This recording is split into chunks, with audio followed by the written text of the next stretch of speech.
बेटा, नमाज की पाबंदी रखना और लोगों को अच्छे कामों के करने का मशवरा देते रहना, बुरी बातों से मना करते रहना और जो मुसीबत तुझ पर वाक़े हो उस पर सब्र करना। बेशक ये बड़ी हिम्मत के काम हैं। और तकब्बुर करते हुए लोगों के सामने गाल न फुलाना और जमीन में अकड़ कर न चलना, इसलिए कि अल्लाह किसी इतराने वाले शेखी खोरे को पसंद नहीं करता।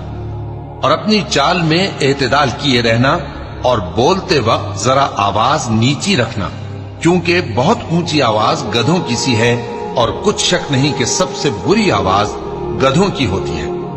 क्या तुमने नहीं देखा कि जो कुछ आसमानों में और जो कुछ जमीन में है सबको अल्लाह ने तुम्हारे काबू में कर दिया है और तुम पर अपनी जाहिरी और बातिनी नेमतें पूरी कर दी हैं।